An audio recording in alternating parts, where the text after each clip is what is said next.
Today we're going to look at Lincoln and God. Our nation, some people are saying it's divided today.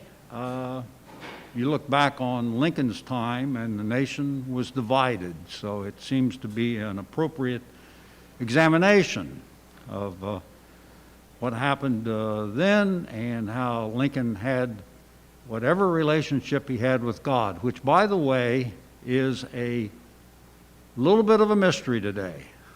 There have been over 15,000 books written by Lincoln. People have examined his relationship to God in some of those books. And we're going to look at the evidence of what Lincoln himself had to say. But Lincoln had more books written about him than anybody else that walked the face of the earth except Jesus Christ. Mary Beth Graham and I probably have most of those books. And Dave Gossett, when he was living, he had some of them too. So if you ever want a book on Lincoln, see me. Meanwhile, let's proceed. Lincoln was not just a plain country lawyer, and he really didn't get in and tell people much about what his soul was, what his connection to God was. But there are some pieces of evidence. They say maybe he was abstract and absent-minded. Maybe he was reflective and not cold. He certainly was introverted, which is a surprise to a lot of people. And he loved mathematics and was a lawyer and used all those skills, all those talents.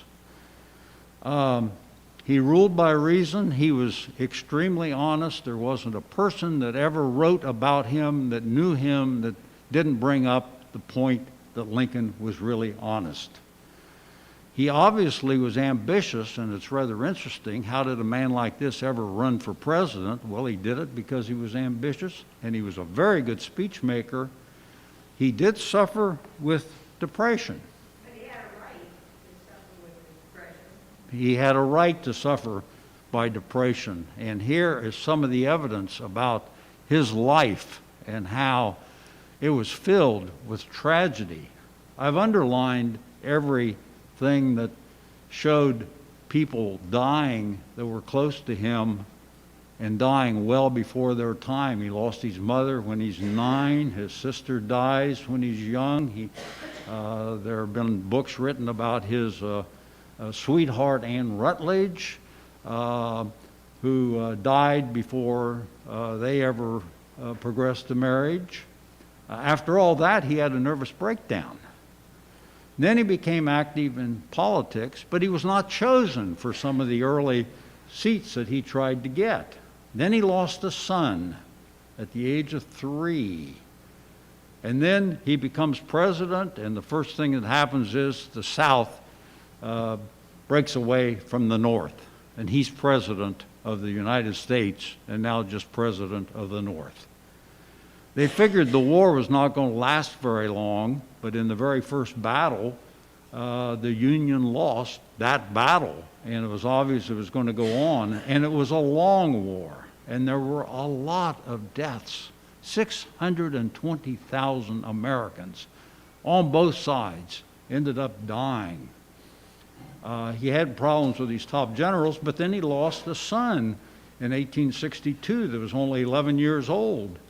And his wife became insoluble, inconsolable, whatever the word is, she became that, and was very difficult to live with after that.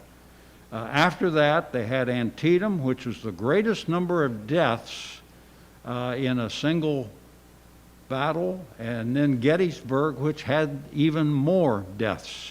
And the war continued, and then he was assassinated. So, was he melancholy? Yes. When you read the reminiscence of his friends, you hear him described in their terms. He's always the most depressed person they've ever seen. It's always this radical gloom that they were shocked by. So, through all this, what was his belief about God? Well, we know certain things. We know the Bible was a book that Lincoln read and quoted. Here's a picture that was sold by the person that took it, Anthony Berger, and he sold it under the auspices that this is Lincoln reading the Bible to his son. Not true. What book are they viewing?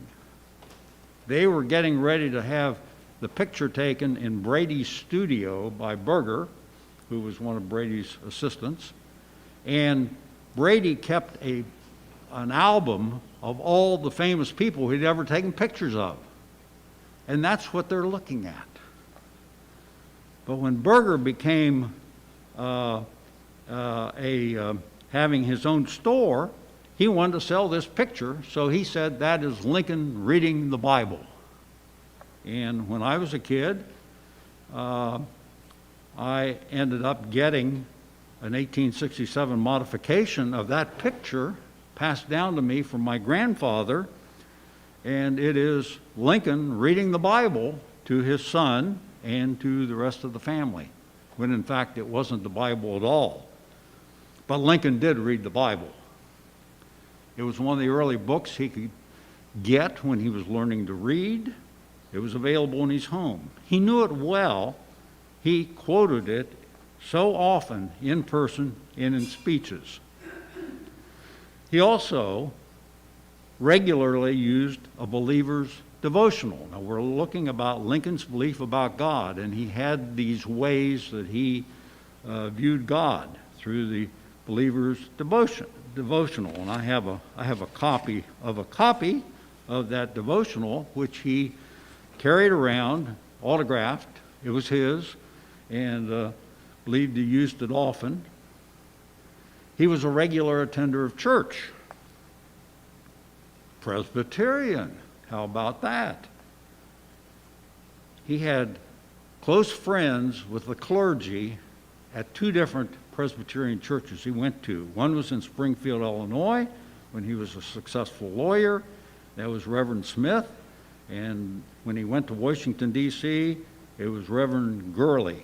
And he used to have side conversations with them. They never really recorded what all was talked about. But Lincoln and his melancholy and his wartime presidency and his need to talk to ministers, they were the ones that he talked to. Interestingly enough, he also went to prayer meetings, but most people didn't know he was there because he felt like if he walked into the evening prayer meeting in Washington, D.C., he would be a distraction to what was really taking place. So he sat in the pastor's study with the door slightly open so he could hear what was going on, but not distracting the meeting. He was a regular church attender, yes, but he never joined a church.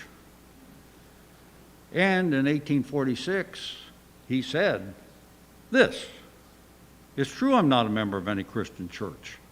I've never denied the truth of the Scriptures, and I've never spoken with intentional disrespect of religion in general, or of any denomination of Christians in particular. I do not think I could myself be brought to support a man for office whom I knew to be an enemy or scoffer of religion."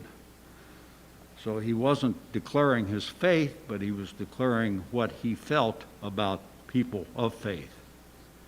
And he later said, and I think this is interesting, "When any church will inscribe over its altar as its sole qualification for membership the Savior's condensed statement of the substance of both law and gospel, 'Thou shalt love the Lord thy God with all thy heart, with all thy soul, and thy neighbor as thyself,' that church will I join with all my heart and all my soul." Obviously, the churches that he was familiar with growing up as he did in the back country and then coming forward as president, there was an awful lot of Bible thumping you shall do it this way, and a lot of rules, and he just couldn't handle that. He wanted it to be right back to the essence. Love God, love your neighbor. And he also had a big problem. He could not see how a God of infinite love could send persons into everlasting torment. Now, I'm going to pause. This is more a presentation than a discussion, and my wife tells me I need to have more discussions and presentations, so in future weeks we will try to have time for more discussion. But is there anybody that wants to say anything about this particular hang-up that Lincoln had, a big uncertainty? Well, the Texas Script said something about hell in the Bible and. What did I say? How hell is described in the Bible is different than maybe we have come to know because of Dante. Oh, Dante's Inferno and Paradise Lost plays a lot more part in how we view hell than the Bible ever will. Yeah. Or even Tom and Jerry cartoons. Yeah. Tom and Jerry cartoons, yeah. So this idea of this can be a hang-up. Lincoln had this hang-up. Cliff, you are mic'd, right? Yes. Okay. So, we know all this. He never joined a church, but his speeches and personal papers convey a strong belief in God, in my opinion, and in the opinion of quite a few others. Let's look at some of the things he is quoted as saying. Let us diligently apply the means, never doubting that a just God in his own time will give us the rightful result. He said that in 1863, right in the midst of the Civil War. At the end of the Civil War, his second inaugural address, with malice toward none, with charity for all, with firmness in the right, as God gives us to see the right. And finally, the last public address he gave before he was assassinated, actually in the same month he was assassinated. He from whom all blessings flow must not be forgotten. A call for a national thanksgiving is being prepared and will be duly promulgated. And that is the beginning, the genesis of our celebrating a Thanksgiving. It came out of Lincoln, the success of the North in the Civil War, and the setting forward of a Thanksgiving Day, which we still celebrate and will very soon. There are additional quotes on God. There are many quotes that he had, but I chose to put these in. I know that the Lord is always on the right side, but it is my constant anxiety and prayer that I and this nation should be on the Lord's side. Surely God would not have created such a being as man with an ability to grasp the infinite to exist only for a day. No, man was made for immortality. This is talking about life after death. And these were from his heart, probably. In 1863, he said, I sincerely wish that I was a more devoted man than I am. Sometimes in my difficulties, I have been driven to the last resort to say, God is still my only hope. It is still all the world to me. God is his only hope. Interestingly enough, while he was a private person and while he had a lot of public statements, there came to light after his death a paper he had written in his own handwriting that had been stored away in his papers. And it's Lincoln talking about the divine will, God's will, and was not known. In fact, it was found and it was claimed by one of his secretaries that it was not written to be seen by men. It was just written by Lincoln to get his thoughts down. And it really gets closer to the recesses of his soul than anything else we probably know about him. And the beginning of it, and I'm only going to go through the beginning of it, but I can share the whole thing at some point if you want. It says, the will of God prevails. Now, this is written in 1862, and this is in his handwriting, and it's during the Civil War. The will of God prevails. In great contests, each party claims to act in accordance with the will of God. Both may be, and one must be, wrong. God cannot be for and against the same thing at the same time. That's something I never thought, that both may be wrong in something like this. You always think one's right and one's wrong, but The saying that in some of these contests, both may be wrong. the comment offered that it's a new perspective when you think, well, maybe both are wrong rather than one might be right. Maybe both are wrong. And that's a perspective that Lincoln was not ruling out.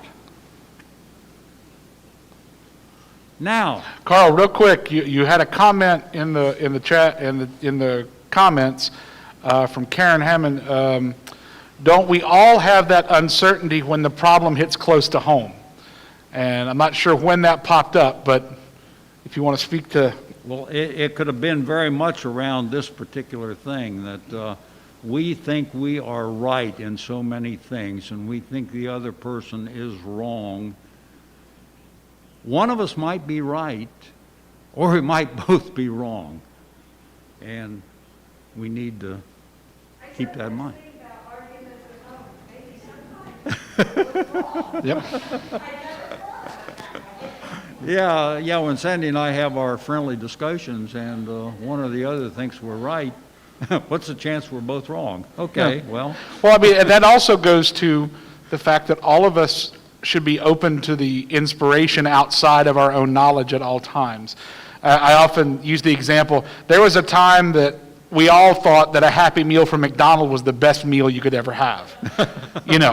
But then we ate other places and we grew up and we understood that, okay, that had its place in my memories, but my experience has grown.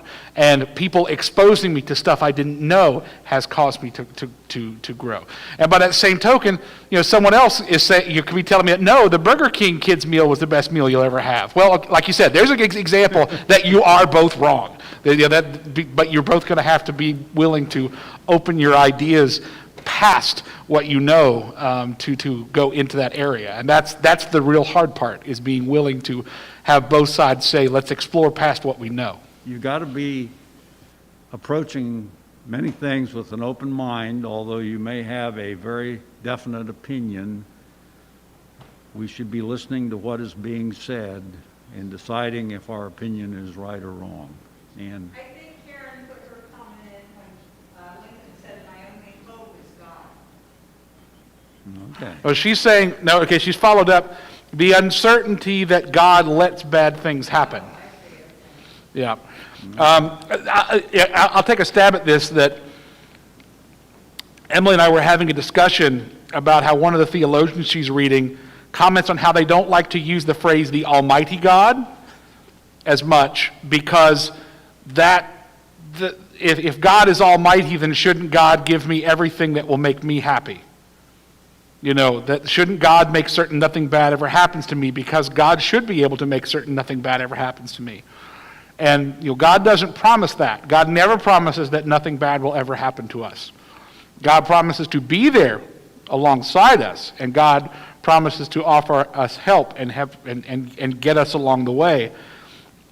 But God does not puppeteer to make certain that person over here never has anything bad happen to them, and person over here has everything bad happen to them. Because there's too many of us that have free will that will mess that up. So, yes, it can be very uncertain to say, well, what's the plan if something bad is happening to me? And the unfortunate hard piece is that God never promised us that we would always be happy. That was never part of the promise. But that we would not be alone is. So It's interesting how we are touching on what amounts to deep theological thinking. Yep. because there may be a simple way of understanding a lot of things, but some of them are deep, and we may or may not understand them today. But the fact that God gives man some freedoms is one of the deep theological questions. When I arrive at the pearly gates, I'm going to ask God about that. Okay? Well, let's look a little bit more at Lincoln and some of the quotes that are out there. Not necessarily dwelling with Lincoln and God, but dwelling with Lincoln and life. On laughter, the melancholy president says, "With the fearful strain that is on me night and day, if I did not laugh, I should die." And in humor, he told a lot of jokes. Some of them shouldn't be repeated in a church. He came from the back country, and he had some of those stories too. But some of the ones that can be repeated, I think this is funny. "I can make more generals, but horses cost money." You know, when he was dealing with the general issue in the Civil War. "If this is coffee, please bring me some tea. But if this is tea, please bring me some coffee." I don't know whether you've ever had that particular drink and didn't know what it was. And how many legs does a dog have if you call a tail a leg? The answer is 4. Calling a tail a leg doesn't make it a leg. On character, "I am bound to win, but I am bound to be true. I'm not bound to succeed, but I am bound to live by the light that I have. I must stand with anybody that stands right, and stand with him while he is right, and part with him when he goes wrong." I'm not going to draw any parallels today. You can do that yourself. On responsibility, you have to do your own growing no matter how tall your grandfather was. "I don't know who my grandfather was. I am much more concerned to know what his grandson will be." And whatever you are, be a good one. On people, "I destroy my enemies when I make them my friends." Interesting. "I don't like that man. I must get to know him better."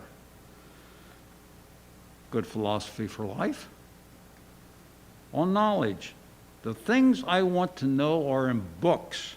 My best friend is the man who will get me a book I ain't read." On ambition, "Always bear in mind that your own resolution to succeed is more important than any other."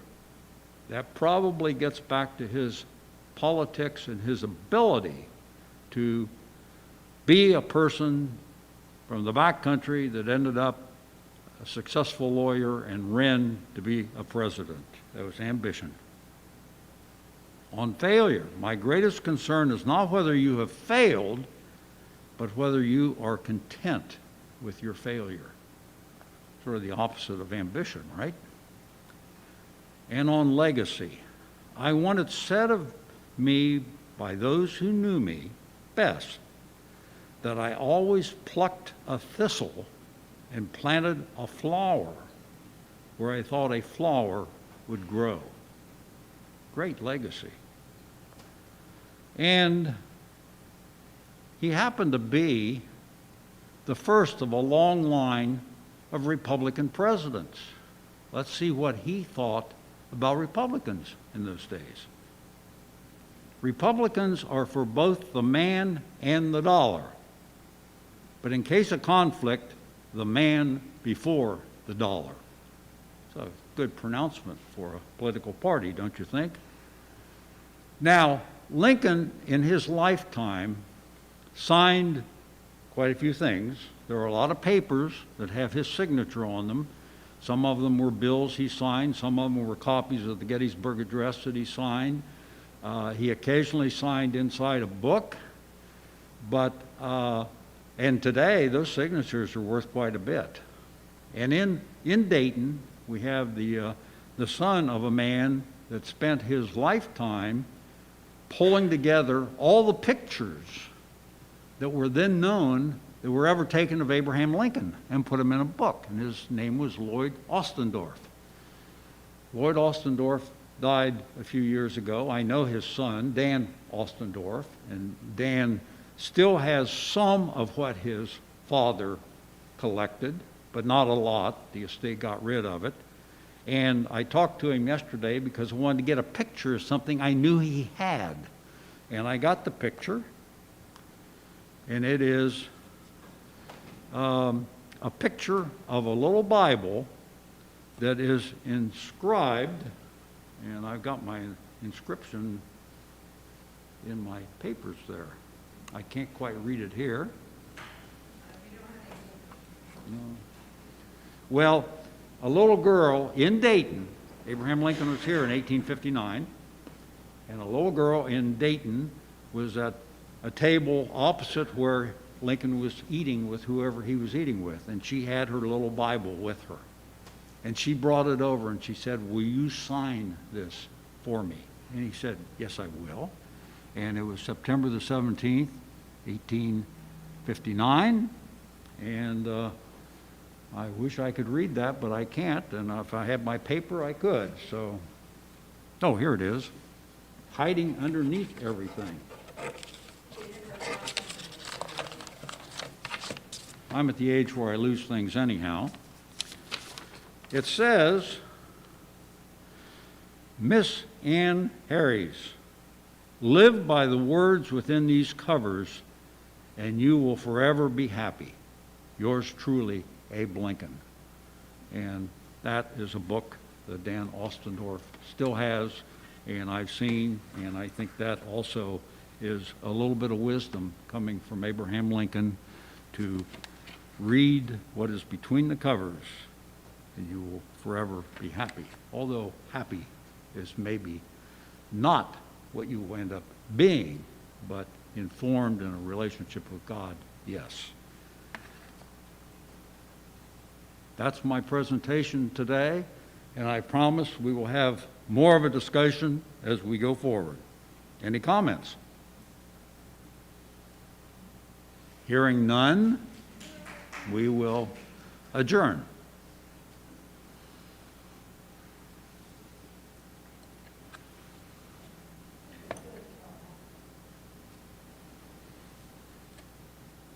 Am I off? Almost.